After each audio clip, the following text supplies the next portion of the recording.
Priya Hariprasad. Welcome to my channel. Hope that you all are fine, safe and happy.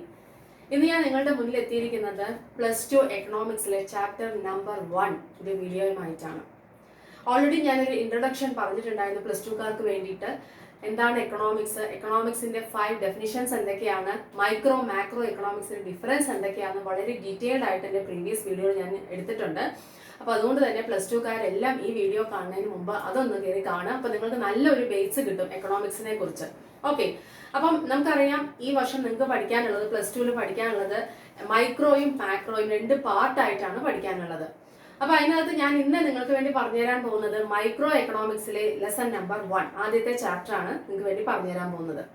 ആ ചാപ്റ്ററുടെ പേര് introductory micro economics അല്ലെങ്കിൽ introduction. അതൊരു introduction ആണ്. അപ്പം എന്താണ് മൈക്രോ എക്കണോമിക്സ് എന്ന് ജസ്റ്റ് ഒന്ന് ഞാൻ പറഞ്ഞുതരാം. വീഡിയോ ഒന്ന് കാണണം കേട്ടോ, പ്രീവിയസ് വീഡിയോ. ഇതുവരെയും എന്റെ ചാനൽ സബ്സ്ക്രൈബ് ചെയ്യാത്തവരെ ഒന്ന് സബ്സ്ക്രൈബ് ചെയ്യുക, ഫ്രണ്ട്സിന് വേണ്ടി ഒന്ന് സജസ്റ്റ് ചെയ്യുക. ഓക്കെ, ദെൻ എന്താണ് micro economics? Micro economics deals with A small part of the economy. ഒരു സമ്പദ് വ്യവസ്ഥയുടെ ചെറിയൊരു ഭാഗത്തെ കുറിച്ച് മാത്രം പറയുന്ന സാമ്പത്തിക ശാസ്ത്രം, അതിനെയാണ് ശാഖയാണ് നമ്മൾ എന്ത് പറയാം, മൈക്രോ എക്കണോമിക്സ് എന്ന് പറയാം. മാക്രോ എന്ന് പറയുമ്പോൾ എന്താണ്? It deals with a whole part of the economy. The whole part of the economy, സമ്പദ് വ്യവസ്ഥയുടെ മുഴുവൻ ഭാഗത്തെ കുറിച്ചും എന്തിനകത്ത് നമുക്ക് പഠിക്കാൻ പറ്റും? മാക്രോ എക്കണോമിക്സിനകത്ത് പഠിക്കാൻ പറ്റും. മനസ്സിലായോ? ഇനി എന്താണ് economics? Economics is A social science which means that house hold management. Economics എന്ന് പറയുന്നത് ഒരു സോഷ്യൽ സയൻസിന്റെ ഒരു ബ്രാഞ്ച് ആണ്. അതിന്റെ അർത്ഥം ഹൗസ് ഹോൾഡ് മാനേജ്മെന്റ് എന്താണ്? ഇറ്റ് ഡീൽസ് വിത്ത് ഹ്യൂമൻ ബോൺസ് ആൻഡ് ദയർ സാറ്റിസ്ഫാക്ഷൻ. മനുഷ്യന്റെ ആവശ്യങ്ങളും അതിന്റെ സംതൃപ്തി അടയലും ഇവയുമായി ബന്ധപ്പെട്ട് പഠിക്കുന്ന സാമൂഹ്യ ശാസ്ത്രത്തിന്റെ ഒരു ശാഖയാണ് അതെന്ന് പറയുന്നത് എക്കണോമിക്സ് എന്ന് പറയുന്നത്. മനസ്സിലായോ? അപ്പൊ ഞാൻ വളരെ ഡീറ്റെയിൽ ആയിട്ട് എടുത്തിട്ടുണ്ട്. അപ്പൊ ഒന്ന് കയറി കാണാം. ഓക്കെ, നമുക്ക് ഈ ലെസണിൽ, ഈ ഫസ്റ്റ് ലെസണിൽ നമുക്ക് എന്തൊക്കെയാണ് പഠിക്കാനുള്ളത് എന്ന് നോക്കാം. മൈക്രോ എക്കണോമിക്സ് എന്ന് പറയുന്ന ഭാഗത്തിലെ ആദ്യത്തെ ലെസണിൽ എന്തൊക്കെ പഠിക്കാനുണ്ട്? കുറച്ച് എക്കണോമിസ്റ്റുകളും അവരുടെ ഫേമസ് ബുക്കുകളും നമുക്ക് പഠിക്കാനുണ്ട്. ഓക്കെ, എക്കണോമിസ്റ്റുകളും അവരുടെ ഫേമസ് ബുക്കുകളും പഠിക്കാനുണ്ട്. അതുപോലെ തന്നെ സെൻട്രൽ എക്കണോമിക് പ്രോബ്ലംസ് പഠിക്കണം. എന്താണ് കേന്ദ്ര സാമ്പത്തിക പ്രശ്നങ്ങൾ, നമുക്ക് നമ്മുടെ രാജ്യത്തിലുള്ള പ്രധാനപ്പെട്ട സാമ്പത്തിക പ്രശ്നങ്ങൾ എന്തൊക്കെയാണ്, സെൻട്രൽ എക്കണോമിക് പ്രോബ്ലംസ് എന്തൊക്കെയാണ്, അത് പഠിക്കണം. അതുപോലെ തന്നെ difference between positive and normative economics. Positive normative economics തമ്മിലുള്ള വ്യത്യാസം, ഡിഫറൻസ് പഠിക്കണം. ഓക്കെ, അതുപോലെ തന്നെ പിന്നെ എക്കണോമിക് സിസ്റ്റം, ഏതൊക്കെ തരത്തിലുള്ള എക്കണോമിക് സിസ്റ്റം ഉണ്ട്, ഇത്രയും കാര്യങ്ങളാണ് നമ്മൾ ഈ ലെസണിനകത്ത് പഠിക്കാനുള്ളത്. ഓക്കെ, കുറച്ച് എക്കണോമിസ്റ്റുകൾ അവരുടെ ബുക്കിന്റെ പേര് central economic problem, difference between positive and normative economics and finally economic system. ഇത്രയും ടോപ്പിക്സ് കവർ ചെയ്ത് കഴിഞ്ഞാൽ എന്താണ്, ഈ ലെസൺ കംപ്ലീറ്റ് ആവും.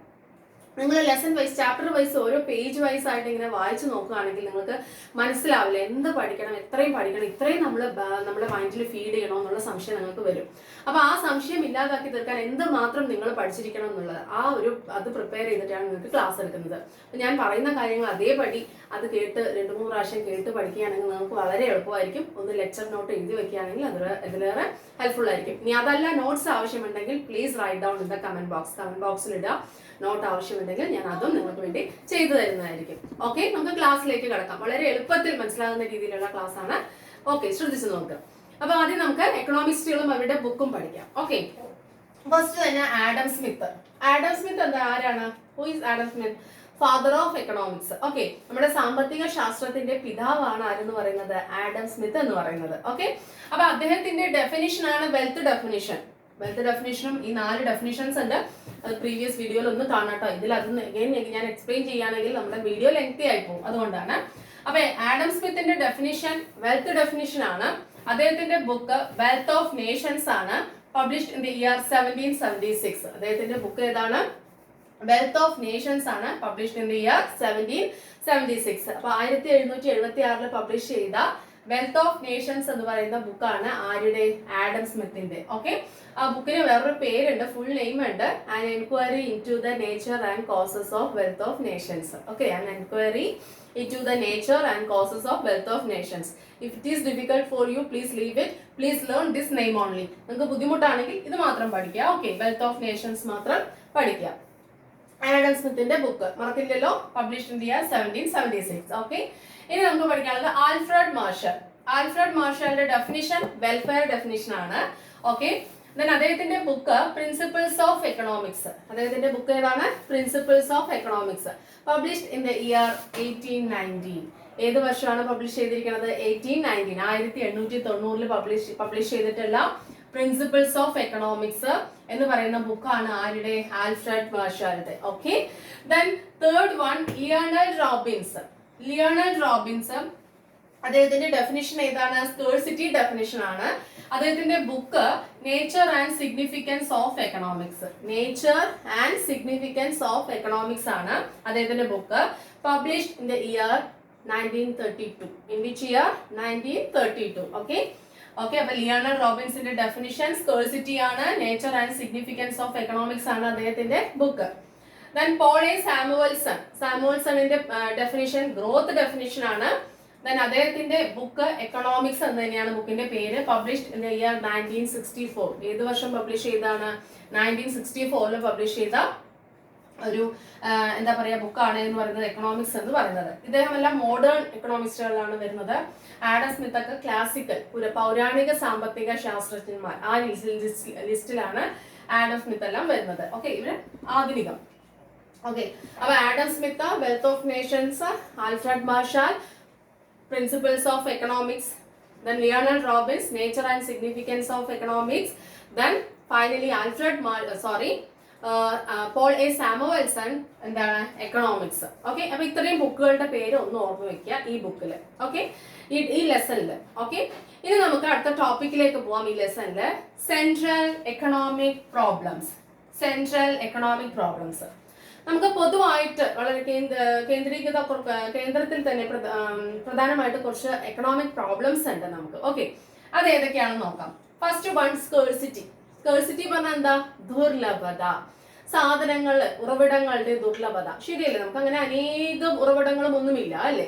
ഉറവിടങ്ങൾക്കൊക്കെ എന്തുണ്ട്? നമുക്ക് ദുർലഭതയുണ്ട്, സ്കേഴ്സിറ്റി ഉണ്ട്. അത് നമ്മുടെ ഒരു പ്രോബ്ലം ആണ്. Next one unlimited bones and limited resources. Unlimited bones എന്താണ്? അൺലിമിറ്റഡ് ബോൺസ് എന്ന് പറഞ്ഞാൽ നമ്മുടെ ആവശ്യങ്ങൾ അപരിമിതമാണ് അല്ലെ? നമുക്ക് എണ്ണാൻ പറ്റില്ല, അത്രയധികം ആവശ്യങ്ങളാണ്. പക്ഷെ റിസോഴ്സസ് എങ്ങനെയാണ്? ലിമിറ്റഡ് ആണ്. വളരെ ലിമിറ്റഡ് ആയിട്ടുള്ള റിസോഴ്സസും എങ്ങനെയുള്ളത്? അൺലിമിറ്റഡ് ആയിട്ടുള്ള ബോൺസുമാണ് നമുക്കുള്ളത്. അപ്പൊ അത് വെച്ചിട്ട് നമ്മൾ എങ്ങനെ സാറ്റിസ്ഫാക്ഷൻ അറ്റൈൻ ചെയ്യുന്നത് വളരെ ഡിഫിക്കൽട്ട് ആണ് അല്ലെ? അപ്പൊ അത് തന്നെയാണ് നമ്മുടെ ആദ്യത്തെ പ്രോബ്ലം എന്ന് പറയുന്നത്. Okay, next one choice of choice of technology അല്ലെങ്കിൽ ടെക്നിക്സ്. ഏത് ടെക്നോളജി നമ്മൾ യൂസ് ചെയ്യുന്നു അല്ലെ? അതും നമ്മുടെ ഒരു പ്രോബ്ലം ആണ്. നമുക്ക് ക്യാപിറ്റൽ ഇന്റൻസീവ് ടെക്നോളജി ഉപയോഗിക്കാം, അല്ലെങ്കിൽ ലേബർ ഇന്റൻസീവ് ടെക്നോളജി ഉപയോഗിക്കാം. അപ്പൊ ഏതാണ് ചെലവ് കുറവ്, ഏതാണ് ചെലവ് കൂടുതൽ, അങ്ങനെയുള്ള ചോയ്സ് വരുമല്ലോ. അതും വളരെ ബുദ്ധിമുട്ടായിട്ടുള്ള ഒരു കാര്യമാണ്. അതേപോലെ തന്നെ ഓപ്പർച്യൂണിറ്റി കോസ്റ്റ്. നമുക്ക് ഒരു കാര്യം പ്രൊഡ്യൂസ് ചെയ്യുമ്പോൾ പല രീതിയിലുള്ള കോസ്റ്റ് വരും അല്ലെ? ഓപ്പർച്യൂണിറ്റി കോസ്റ്റ് എന്ന് പറഞ്ഞാൽ എന്താണ്? The next best alternative cost. അതാണ് ഓപ്പർച്യൂണിറ്റി കോസ്റ്റ്. അത് നമുക്ക് സെക്കൻഡ് ലെസണിൽ ഡീറ്റെയിൽ ആയിട്ട് പഠിക്കാം. കാരണം ഇപ്പൊ അത് പറഞ്ഞു പോവാണെങ്കിൽ നിങ്ങൾക്ക് അത് ഈ ലെസണിലേക്ക് അത് ആവശ്യമില്ല. അപ്പൊ ഈ ഓപ്പർച്യൂണിറ്റി കോസ്റ്റ് എന്ന് പറയുന്ന ഇതും ഒരു എന്താണ് നമ്മുടെ പ്രോബ്ലം ആണ്. ഏതാണ് ഏറ്റവും നല്ല ചെലവ്, നമുക്ക് തെരഞ്ഞെടുത്ത് ഉൽപ്പാദിപ്പിക്കാൻ പറ്റുന്ന ഏറ്റവും നല്ല ചെലവ് ഏതാണ് എന്നുള്ളത് കണ്ടുപിടിക്കുക. ഇതും നമുക്ക് വളരെ ബുദ്ധിമുട്ടായിട്ടുള്ള കാര്യമാണ്. അപ്പൊ ഈ സെൻട്രൽ എക്കണോമിക് പ്രോബ്ലംസ് എന്ന് പറഞ്ഞ് നിങ്ങൾ ഹെഡിങ് കൊടുത്തിട്ട് നമുക്ക് ഇങ്ങനെ കുറച്ച് പ്രോബ്ലംസ് ഉണ്ടെന്ന് പറഞ്ഞിട്ട് നിങ്ങൾ എഴുതുക. ഏതൊക്കെയാണ് നമ്മുടെ പ്രോബ്ലംസ്? സ്കേഴ്സിറ്റി, ദുർലഭത അല്ലെ? Unlimited wants and limited resources. അത് പിന്നെന്താണ്? ചോയ്സ് ഓഫ് ടെക്നോളജി തിരഞ്ഞെടുക്കുന്നതിനുള്ള പ്രശ്നം, ഓപ്പർച്യൂണിറ്റി കോസ്റ്റ് എക്സെട്ര. ഇത്രയും മെയിൻ പ്രോബ്ലംസ് നമ്മുടെ എക്കോണമിയിൽ ഉണ്ട്. മനസ്സിലായോ? അപ്പൊ ഇതൊക്കെ നമുക്ക് ഇതിനൊക്കെ എങ്ങനെ നമ്മൾ സൊല്യൂഷൻ കണ്ടെത്തും? അതുമായിട്ട് റിലേറ്റ് ചെയ്തിട്ട് കുറച്ച് ക്വസ്റ്റ്യൻസ് ഉണ്ട്. സെൻട്രൽ എക്കണോമിക് പ്രോബ്ലംസ് എന്ന് പറഞ്ഞാൽ നമുക്ക് കുറച്ച് ക്വസ്റ്റ്യൻസ് ഉണ്ട്. ആ ക്വസ്റ്റ്യൻസ് നിങ്ങൾക്ക് വളരെ ഇമ്പോർട്ടന്റ് ആണ് എക്കണോമിക്സിൽ. What to produce, how to produce, for whom to produce. What to produce, how to produce, for whom to produce. എന്ത് ഉൽപ്പാദിപ്പിക്കണം, എങ്ങനെ ഉൽപ്പാദിപ്പിക്കണം, ആർക്ക് വേണ്ടി ഉൽപ്പാദിപ്പിക്കണം. എന്ത് ഉൽപ്പാദിപ്പിക്കണം, എങ്ങനെ ഉൽപ്പാദിപ്പിക്കണം, ആർക്കു വേണ്ടി ഉൽപ്പാദിപ്പിക്കണം. ഈ 3 ക്വസ്റ്റ്യൻസ് വളരെ എന്താ പറയാ ഇമ്പോർട്ടന്റ് ആണ് എക്കണോമിക്സുമായിട്ട് റിലേറ്റ് ചെയ്തിട്ട് നമ്മൾ പഠിക്കുമ്പോൾ. ഓക്കെ, അപ്പൊ എന്താണ് ആദ്യം നമുക്ക് നോക്കാം. എന്താണ് ഈ വാട്ട് ടു പ്രൊഡ്യൂസ് അല്ലെങ്കിൽ ആൻഡ് ഇൻ വാട്ട് ക്വാണ്ടിറ്റീസ്. എന്ത് അളവ് ഉൽപ്പാദിപ്പിക്കണം, എന്ത് ഉൽപ്പാദിപ്പിക്കണം, എത്ര അളവ് ഉൽപ്പാദിപ്പിക്കണം എന്നുള്ള ഈ കാര്യത്തിൽ എന്താണ് പറയുന്നത്? നമുക്കറിയാം, we can produce either agricultural products or manufacturing products അല്ലെ. നമുക്ക് അഗ്രികൾച്ചറൽ പ്രോഡക്ട്സ് പ്രൊഡ്യൂസ് ചെയ്യാം, മാനുഫാക്ചറിങ് പ്രോഡക്ട്സ് പ്രൊഡ്യൂസ് ചെയ്യാം. അഗ്രികൾച്ചറൽ പ്രോഡക്ട്സ് എന്ന് പറഞ്ഞാൽ എന്താണ്? കാർഷികോൽപ്പന്നങ്ങൾ. മാനുഫാക്ചറിങ് എന്ന് പറഞ്ഞാൽ എന്താണ്? ഇൻഡസ്ട്രീസിൽ ഉത്പാദിപ്പിക്കുന്ന നമ്മൾ മനുഷ്യനിർമ്മിതമായിട്ടുള്ള സാധനങ്ങൾ അല്ലെ. അപ്പൊ അത് ഉത്പാദിപ്പിക്കാം. അപ്പൊ ഇതിൽ ഏതാണ് ബെറ്റർ? ഇത് നമുക്ക് ഇതുമായിട്ട് റിലേറ്റ് ചെയ്തിട്ടുള്ള ഒരു ക്വസ്റ്റ്യൻ ആണ് ഇതെന്ന് പറയുന്നത്, ഈ വാട്ട് ടു പ്രൊഡ്യൂസ് എന്ന് പറയുന്നത്. മനസ്സിലായോ? അതുമായിട്ട് റിലേറ്റ് ചെയ്തിട്ട് വരുന്ന ക്വസ്റ്റ്യൻ ആണ് വാട്ട് ടു പ്രൊഡ്യൂസ്. ഓക്കെ. അതുപോലെ തന്നെ കൺസ്യൂമർ ഗുഡ്സ് പ്രൊഡ്യൂസ് ചെയ്യണോ, ക്യാപിറ്റൽ ഗുഡ്സ് പ്രൊഡ്യൂസ് ചെയ്യണോ, അതും ഒരു ക്വസ്റ്റ്യൻ ആണ്. കൺസ്യൂമർ ഗുഡ്സ് എന്ന് പറഞ്ഞാൽ എന്താ? നമ്മുടെ ഡെയിലി ലൈഫിൽ ആവശ്യമായിട്ടുള്ള സാധനങ്ങൾ. അത് നമ്മൾ പ്രൊഡ്യൂസ് ചെയ്ത് കഴിഞ്ഞാൽ നമ്മുടെ ഇന്നത്തെ ആവശ്യം സാറ്റിസ്ഫൈ ചെയ്യാൻ നമുക്ക് പറ്റും. പക്ഷേ ഫ്യൂച്ചർ നീഡ്സിലേക്ക് ഭാവിയിലേക്കുള്ള ഒരു മുതൽക്കൂട്ട് ആവില്ല എന്ത്? കൺസ്യൂമർ ഗുഡ്സ് മാത്രം ഉത്പാദിപ്പിച്ചാൽ. അപ്പൊ അത് എന്തും കൂടെ ഉത്പാദിപ്പിക്കണം? ക്യാപിറ്റൽ ഗുഡ്സും കൂടെ ഉത്പാദിപ്പിക്കണം, മൂലധന വസ്തുക്കൾ ഉത്പാദിപ്പിക്കണം. അങ്ങനെ ഉണ്ടെങ്കിൽ നമുക്കതൊരു എന്താ പറയാ, ഇൻവെസ്റ്റ്മെന്റ് ആയില്ലേ? മൂലധനം എന്നും കേടുവരാതെ നമുക്ക് കാണുമല്ലോ അല്ലെ, അസറ്റ് ആയിട്ട് നമുക്ക് ഉണ്ടാവുമല്ലോ. അപ്പൊ എങ്ങനെ, ഏത് രീതിയിലുള്ള സാധനം പ്രൊഡ്യൂസ് ചെയ്യണം എന്നതുമായിട്ട് റിലേറ്റ് ചെയ്തിട്ടുള്ള ക്വസ്റ്റ്യൻ ആണ് വാട്ട് ടു പ്രൊഡ്യൂസ്. ഓക്കെ. അപ്പൊ the question of what to produce relates to the selection of goods. ഏത് സെലക്ഷൻ ഓഫ് ഗുഡ്സ് ആണ്? എന്ത് ഗുഡ്സ് പ്രൊഡ്യൂസ് ചെയ്യണമെന്ന്? അഗ്രികൾച്ചറൽ പ്രോഡക്ട്സ് ആണോ, അതായത് മാനുഫാക്ചറിങ് പ്രോഡക്ട്സ് ആണോ പ്രൊഡ്യൂസ് ചെയ്യേണ്ടത്, അല്ലെങ്കിൽ കൺസ്യൂമർ ഗുഡ്സ് ആണോ, ക്യാപിറ്റൽ ഗുഡ്സ് ആണോ പ്രൊഡ്യൂസ് ചെയ്യേണ്ടത്? ഇതുമായിട്ട് റിലേറ്റ് ചെയ്തിട്ടുള്ള സെലക്ഷൻ വരും നമുക്ക് അല്ലെ. അപ്പം അതുമായിട്ട് റിലേറ്റ് ചെയ്തിട്ടുള്ള ക്വസ്റ്റ്യൻ ആണ് എന്ന് പറയുന്നത് വാട്ട് ടു പ്രൊഡ്യൂസ് എന്ന് പറയുന്നത്. ആൻഡ് ഇൻ വാട്ട് ക്വാണ്ടിറ്റീസ്, എന്ത് അളവിൽ ഉത്പാദിപ്പിക്കണം എന്നുള്ളത് അതിലൊരു പ്രശ്നമാണ്. മനസ്സിലായല്ലോ? ഇനി നമുക്ക് രണ്ടാമത്തെ ക്വസ്റ്റ്യനിലേക്ക് പോവാം. ഫോർ ഹൂം ടു പ്രൊഡ്യൂസ്, ആർക്കു വേണ്ടി ഉത്പാദിപ്പിക്കണം? ആർക്ക് വേണ്ടിയിട്ടാണ് ഹൗ ടു പ്രൊഡ്യൂസ്. രണ്ടാമത്തെ ഏതാണ്? ഹൗ ടു പ്രൊഡ്യൂസ് ആണ് കേട്ടോ. ഹൗ ടു പ്രൊഡ്യൂസ്, അത് കഴിഞ്ഞിട്ട് ഫോർ ഹൂം ടു പ്രൊഡ്യൂസിലേക്ക് പോവാം. ഹൗ ടു പ്രൊഡ്യൂസ്, എങ്ങനെ ഉത്പാദിപ്പിക്കണം. ഹൗ ടു പ്രൊഡ്യൂസ് പറഞ്ഞാൽ എന്താണ്? എങ്ങനെ ഉത്പാദിപ്പിക്കണം. അപ്പൊ ഒരു സാധനം നമുക്ക് പ്രൊഡ്യൂസ് ചെയ്യണമെങ്കിൽ നമുക്ക് രണ്ട് ടെക്നോളജീസ് നമുക്ക് യൂസ് ചെയ്യാം അല്ലെ. In order to produce a particular amount of commodity we can use two types of technologies, that is labour intensive technology and capital intensive technology.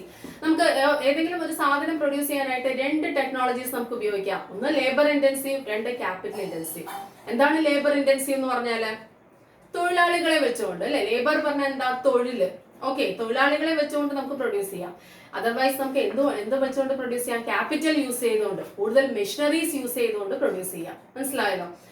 അപ്പം ഏതെങ്കിലും കുറച്ച് പരുത്തിത്തുണി ഉത്പാദിപ്പിക്കണം നമുക്ക്. അതിന് നമുക്ക് പവർ ലൂമും ഉപയോഗിക്കാം, ഹാൻഡ് ലൂമും ഉപയോഗിക്കാം. ഹാൻഡ് ലൂം ഉപയോഗിക്കുകയാണെങ്കിൽ കൂടുതൽ തൊഴിലാളികൾ ആവശ്യമാണ്. പവർ ലൂം ആണെങ്കിൽ നമുക്ക് എന്ത് വേണം? ആ മെഷീനറീസ്, അതിന്റെ മെഷീൻ മതി. മനസ്സിലായോ? അപ്പൊ ഇങ്ങനെ നമ്മൾ സെലക്ട് ചെയ്യും. അതുമായിട്ട് റിലേറ്റ് ചെയ്തിട്ടുള്ള ക്വസ്റ്റ്യൻ ആണ് എന്ന് പറയുന്നത് ഹൗ ടു പ്രൊഡ്യൂസ്. അപ്പൊ ഹൗ ടു പ്രൊഡ്യൂസ് എന്ന ക്വസ്റ്റ്യനിൽ വരുന്ന കാര്യം എന്താണ്? നമ്മൾ ഏത് technology, choice of technology, it relates to the choice of technology. Choice of ടെക്നോളജിയുമായി റിലേറ്റ് ചെയ്യുന്നതാണ് എന്ന് പറയുന്നത് ഹൗ ടു പ്രൊഡ്യൂസ്. ഏത് നമ്മൾ സെലക്ട് ചെയ്യാൻ പറ്റും? ലേബർ ഇന്റൻസീവ് ടെക്നോളജി ആണോ, അല്ലെങ്കിൽ ക്യാപിറ്റൽ ഇന്റൻസീവ് ടെക്നോളജി ആണോ നമുക്ക് സെലക്ട് ചെയ്യാൻ പറ്റുന്നത്? അതാണ് ഏതിൽ വരുന്നത്? ഹൗ ടു പ്രൊഡ്യൂസ് എന്ന ക്വസ്റ്റ്യനിൽ വരുന്നത്. നമ്മൾ തേർഡ് ക്വസ്റ്റ്യനിലേക്ക് പോവാം. ഫോർ ഹൂം ടു പ്രൊഡ്യൂസ്, ആർക്കു വേണ്ടി ഉത്പാദിപ്പിക്കുന്നു? ആർക്കു വേണ്ടി ഉത്പാദിപ്പിക്കണം? ആർക്ക് വേണ്ടി ഉത്പാദിപ്പിക്കേണ്ടത്? നമുക്കറിയാം നമ്മുടെ സൊസൈറ്റിയിലുള്ള അവർക്ക് വേണ്ടിയിട്ടാണ്. അപ്പം ആരാണ് ആവശ്യക്കാര്? അവരിലേക്ക് നമ്മൾ എന്ത് ചെയ്യണം? സാധനം എത്തിക്കണം. ശരിയല്ലേ? അതൊരു വലിയൊരു പ്രോബ്ലമാണ് അല്ലെ. ആരാണോ ആവശ്യക്കാർക്ക്, ആർക്കാണോ സൊസൈറ്റിയിൽ നമ്മൾ പ്രൊഡ്യൂസ് ചെയ്യുന്ന സാധനം ആവശ്യം, അവരിലേക്ക് നമ്മൾ എന്ത് ചെയ്യണം? എത്തിക്കണം. അതർവൈസ് അതൊരു എന്തായി മാറും? ബിഗ് ഫെയിലിയർ ആയി മാറും. ശരിയല്ലേ? അപ്പൊ അതുമായിട്ട് റിലേറ്റ് ചെയ്ത് വരുന്ന ക്വസ്റ്റ്യൻ ആണ് ഫോർ ഹൂം ടു പ്രൊഡ്യൂസ് എന്ന് പറയുന്നത്. It relates to the problem of distribution of final goods and income among the people and the society, groups of society. അതായത് നമ്മൾ പ്രൊഡ്യൂസ് ചെയ്യുന്ന ഫൈനൽ ഗുഡ്സ്, ഓക്കെ, നമ്മൾ produce ചെയ്യുന്ന final ഗുഡ്സും അതുപോലെ തന്നെ ഇൻകവും, നമുക്ക് കിട്ടുന്ന ഇൻകവും, ഇത് ആരിലേക്കാണ് ഡിസ്ട്രിബ്യൂട്ട് ചെയ്യേണ്ടത് എന്നുള്ള ഒരു problem. Okay. Income, final goods നമ്മൾ ജനങ്ങളിലേക്ക്, ആവശ്യക്കാരിലേക്ക് എത്തിക്കും. ഓക്കെ, ആ പ്രോബ്ലം സോൾവ് ആയി. ഇൻകം ആർക്കാണ് നമ്മൾ വിധിച്ചു കൊടുക്കേണ്ടത്? 4 ഫാക്ടേഴ്സ് ഓഫ് പ്രൊഡക്ഷൻ ആണ് നമ്മൾ ഇൻകം വിധിച്ചു കൊടുക്കേണ്ടത്. ഏതൊക്കെയാണ് നമ്മുടെ ഫാക്ടേഴ്സ് ഓഫ് പ്രൊഡക്ഷൻ? ഒരു സാധനം പ്രൊഡ്യൂസ് ചെയ്യാൻ നമുക്ക് എന്തൊക്കെ കാര്യം ആവശ്യമുണ്ട്? Land, labour, capital and organisation. 4 കാര്യങ്ങൾ ആവശ്യമുണ്ട്. ശരിയാണോ? ഭൂമി വേണം. ഒരു ഇൻഡസ്ട്രി തുടങ്ങണമെങ്കിൽ ഭൂമി വേണം. തൊഴിലാളികൾ വേണം. ക്യാപിറ്റൽ, മൂലധനം വേണം അല്ലെ. മെഷീനറീസും ഇൻവെസ്റ്റ്മെന്റ്, പണമായിട്ടും മെഷീനറീസ് ആയിട്ടും ക്യാപിറ്റൽ വേണം. ശരിയല്ലേ? അതുപോലെ തന്നെ സംഘാടനം, അതായത് ഒരു എന്റർപ്രണർ വേണം അല്ലെ, എല്ലാം നോക്കി നടത്തി എല്ലാം സംഘടിപ്പിച്ച് കൊണ്ടുവരാൻ ഒരാൾ വേണ്ടേ, ഒരു സംഘാടകൻ ആവശ്യമില്ലേ, എന്റർപ്രണർ എന്നാണ് നമ്മൾ പറയുക അല്ലെ. അപ്പം ഇത്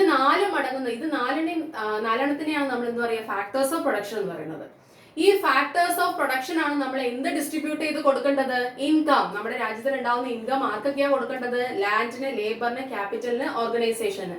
ലാൻഡിന് നമ്മൾ എന്തായിട്ട് കൊടുക്കും, റെന്റ് ആയിട്ട് കൊടുക്കും അല്ലെ, നമ്മുടെ സ്വന്തം ഭൂമിയാണെങ്കിൽ അതിനൊരു റെന്റ് ഉണ്ട്. ഓക്കെ, ലേബറിന് എന്തായിട്ട് കൊടുക്കണം, വേജ് ആയിട്ട് കൊടുക്കണം, ശരിയാണോ. ക്യാപിറ്റലിന് എന്ത് കൊടുക്കണം, പണം അല്ലെങ്കിൽ മെഷീനറി, ഇതിനെല്ലാം എന്തുണ്ട്, ഇൻട്രസ്റ്റ് ഉണ്ട് അല്ലെ. ദെൻ അവസാനം എന്റർപ്രണർക്ക് എന്താ കിട്ടുക, പ്രോഫിറ്റ് കിട്ടും, ശരിയാണോ. അപ്പം ലാൻഡിന് റെന്റ് ആയിട്ടും ലേബർക്ക് വേജ് ആയിട്ടും ക്യാപിറ്റലിന് ഇൻട്രസ്റ്റ് ആയിട്ടും എന്റർപ്രണർ അല്ലെങ്കിൽ സംഘാടനത്തിന് എന്തായിട്ടും കൊടുക്കണം, നമ്മൾ പ്രോഫിറ്റ് ആയിട്ടും ഇൻകം ഡിസ്ട്രിബ്യൂട്ട് ചെയ്ത് കൊടുക്കണം. അതുമായിട്ട് റിലേറ്റ് ചെയ്ത് വരുന്ന ക്വസ്റ്റ്യൻ ആണ് എന്തെന്ന് പറയുന്നത്, ഫോർ ഹൂം ടു പ്രൊഡ്യൂസ്, അതായത് distribution of final goods and income among the society, അതായത് among the people and groups of society. നമ്മൾ ഉണ്ടാക്കുന്ന ഫൈനൽ ഗുഡ്സും അതുപോലെ തന്നെ എന്തെന്ന് പറയാ ഇൻകവും നമ്മുടെ സൊസൈറ്റിയിൽ നമ്മൾ എങ്ങനെ ഡിസ്ട്രിബ്യൂട്ട് ചെയ്യുന്നു, മനസ്സിലായല്ലോ.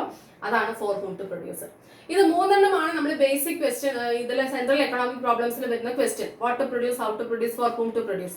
പക്ഷെ നമ്മുടെ മോഡേൺ എക്കണോമിക്സിൽ ഒരു ക്വസ്റ്റ്യൻ കൂടെ നമുക്ക് വന്നിട്ടുണ്ട്, അതും കൂടെ നിങ്ങൾ പഠിക്കാതെ പറ്റില്ല.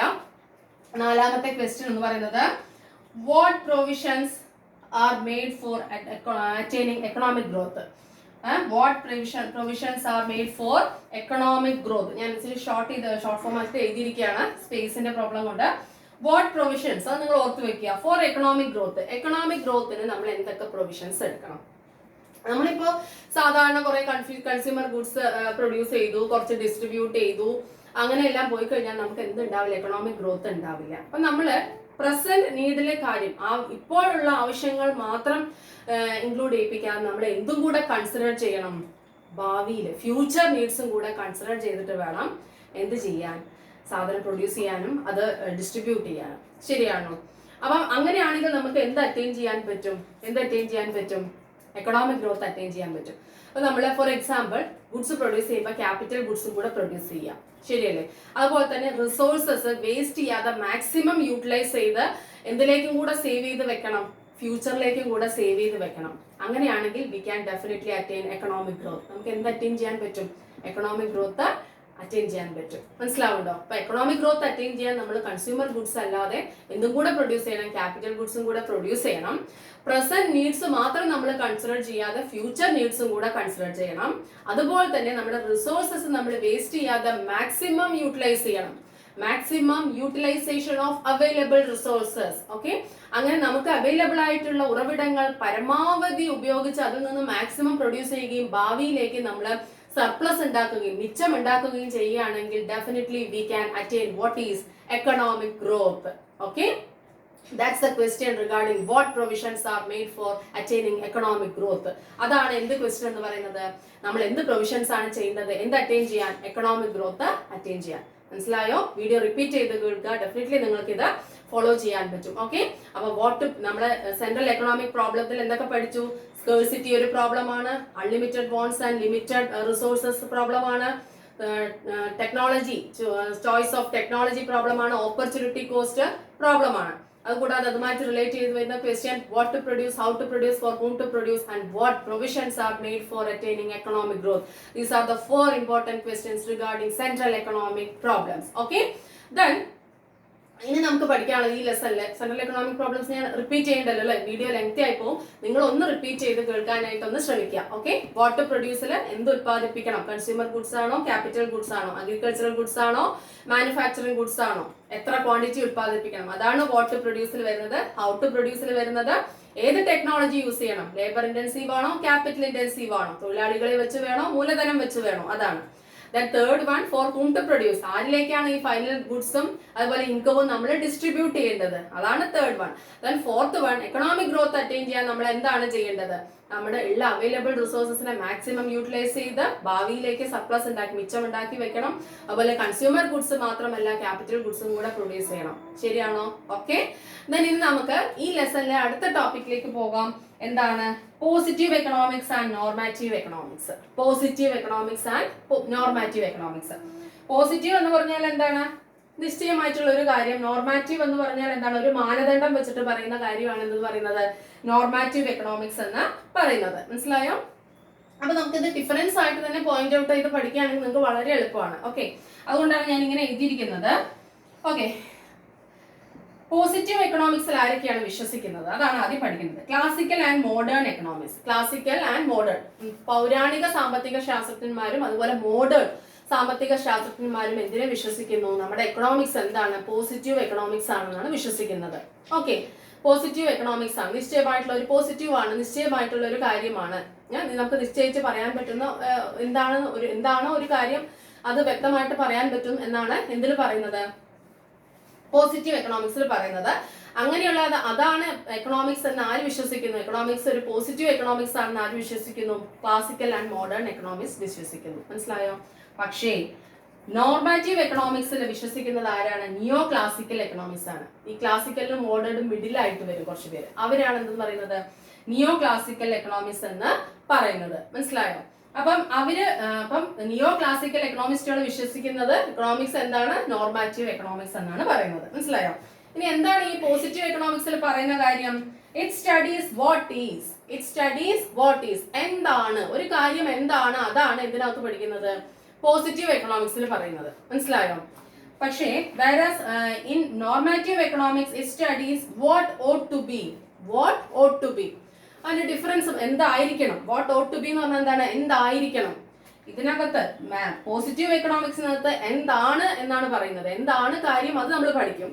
ഇതിനകത്ത് എന്തായിരിക്കണം എന്നാണ് പറയുന്നത്, സ്റ്റേറ്റ്മെന്റ്സ്. ഓക്കെ, ഞാൻ എക്സാമ്പിൾ പറഞ്ഞുതരാം. ഇപ്പൊ പോസിറ്റീവ് എക്കണോമിക്സിൽ നമുക്ക് പറയാം, government if government expenses increases, employment rate will increase. അതായത് ഗവൺമെന്റിന്റെ എക്സ്പെൻഡിച്ചർ കൂടുകയാണെങ്കിൽ എംപ്ലോയ്മെന്റ് റേറ്റ്, അതായത് തൊഴിലവസരങ്ങൾ കൂടും. ഗവൺമെന്റ് കൂടുതൽ ചെലവുകൾ ചെയ്യുകയാണെങ്കിൽ എംപ്ലോയ്മെന്റ് കൂടും. ഓക്കെ, അത് യഥാർത്ഥമായിട്ടുള്ള ഒരു കാര്യം ഇവിടെ പറയുന്നു. അത് പോസിറ്റീവ് എക്കണോമിക്സ്.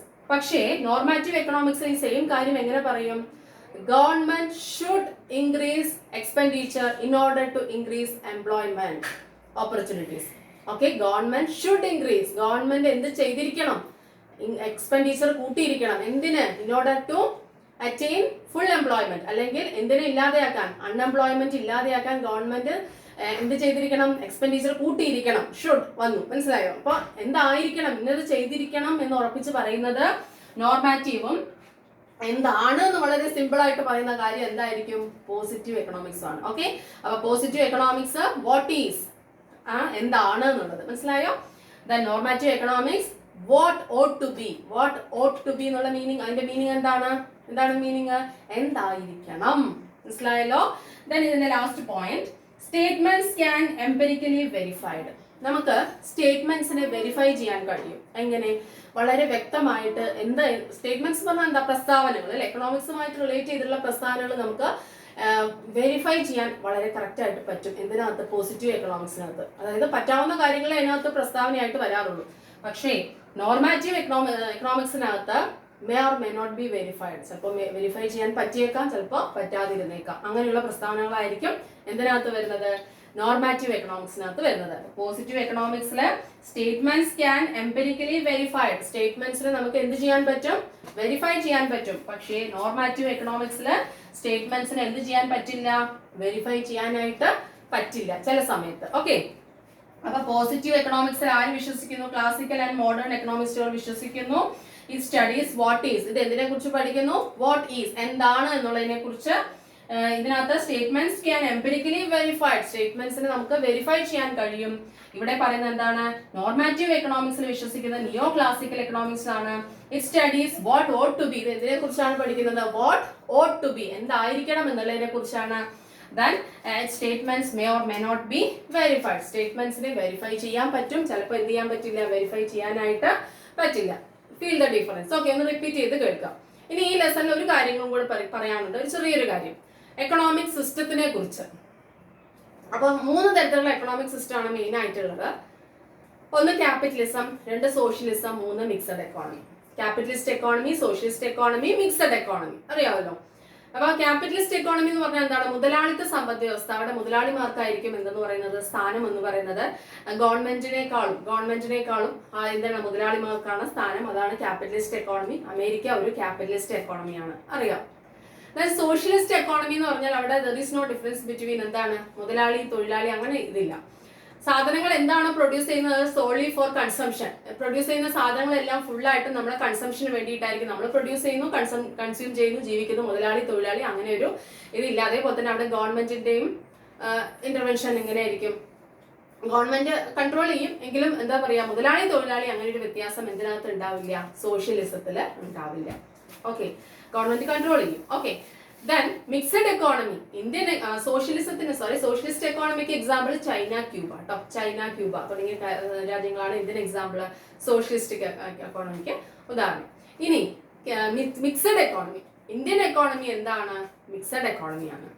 ക്യാപിറ്റലിസവും ഉണ്ട്, സോഷ്യലിസം ഉണ്ട്. It's A mixture of capitalism and socialism. Mixed economy എന്ന് പറഞ്ഞാൽ എന്താണ്? മിക്സ്ചർ ഓഫ് അല്ലെങ്കിൽ combination of capitalism and socialism, രണ്ടും മിക്സ് ചെയ്തിട്ടുള്ളതാണ് എന്ന് പറയുന്നത് ഇന്ത്യൻ എക്കോണമി എന്ന് പറയുന്നത്. അപ്പൊ ഇതിനകത്ത് പ്രൈവറ്റ് പബ്ലിക് പാർട്ടിസിപ്പേഷൻ ഉണ്ട്. ഓക്കെ, പ്രൈവറ്റ് പബ്ലിക് പാർട്ടിസിപ്പേഷൻ ഉണ്ട്. അപ്പം രണ്ടും കൂടെ മിക്സ് ചെയ്തിട്ടുള്ളതാണെന്ന് പറയുന്നത് മിക്സഡ് എക്കോണമി. അപ്പൊ നമ്മുടെ എക്കണോമിക് സിസ്റ്റം എന്ന് പറയുന്ന കാര്യത്തിൽ നമുക്ക് മൂന്നായിട്ട് പഠിക്കേണ്ടത് capitalism, socialism, mixed economy. Capitalism എന്ന് പറഞ്ഞാൽ മുതലാളിമാർക്ക് സ്ഥാനം. ഓക്കെ, സോഷ്യലിസം എന്ന് പറഞ്ഞാൽ അവിടെ എന്താണ്, എല്ലാവരും അവരവർ സാധനങ്ങൾ എല്ലാവരും പ്രൊഡ്യൂസ് ചെയ്യുന്നു, അതവർ തന്നെ യൂസ് ചെയ്യുന്നു. ഗവൺമെന്റിന്റെ കൺട്രോൾ ഉണ്ടാവും, പക്ഷെ അതർവൈസ് ഈ മുതലാളിത്തം പറയുന്ന സംഭവം അവിടെ ഇല്ല. Okay, then last one mixed economy. നമ്മുടെ ഇന്ത്യൻ എക്കോണമി, അതാണ് നമ്മൾ പഠിച്ചു വെക്കേണ്ട കാര്യം. മിക്സഡ് എക്കോണമി ആണ്. ഓക്കെ, എന്ന് വെച്ചാൽ മിക്സ്ചർ ഓഫ് അല്ലെങ്കിൽ combination of capitalism and socialism. മനസ്സിലായല്ലോ? അപ്പൊ ഈ ലെസണിൽ ഇത്രയും കാര്യങ്ങളാണ് നിങ്ങൾക്ക് പഠിക്കേണ്ടത്. ഈ വീഡിയോ ഒന്ന് റിപ്പീറ്റ് ചെയ്ത് കേൾക്കുക, എന്നിട്ട് ലെക്ചർ നോട്ട് എഴുതി നോക്കുക. എന്നിട്ട് എന്തെങ്കിലും ഡൗട്ട് ഉണ്ടെങ്കിൽ ഒന്ന് കമന്റ് ബോക്സിൽ അറിയിക്കുക. അല്ലാതെ നിങ്ങൾ ലെസൺ മുഴുവൻ വായിക്കുകയാണെങ്കിൽ ഒരിക്കലും പഠിക്കാൻ പറ്റില്ല. അതുപോലെ തന്നെ ഇനിയുള്ള ലെസൺസും അങ്ങനെ തന്നെയാണ്. നിങ്ങൾക്ക് വായിച്ചു നോക്കുമ്പോൾ തോന്നും, അയ്യോ എന്താണ് എക്കണോമിക്സ്, ഇത്രയും നമ്മൾ ഫീഡ് ചെയ്യണമെന്ന് തോന്നും. പക്ഷെ അങ്ങനെ പഠിക്കേണ്ട ഒരു ആവശ്യമില്ല. എന്താണോ പഠിക്കേണ്ടത് അത് മാത്രം ഞാൻ നിങ്ങൾക്ക് എടുത്തു തരുന്നതായിരിക്കും. അതുകൊണ്ട് തന്നെ പ്ലീസ് സബ്സ്ക്രൈബ് മൈ ചാനൽ. നിങ്ങളുടെ ഫ്രണ്ട്സിന് വേണ്ടി സജസ്റ്റ് ചെയ്യുക. Okay, then thank you, thanks a lot, take care, bye. വീണ്ടും നെക്സ്റ്റ് വീഡിയോ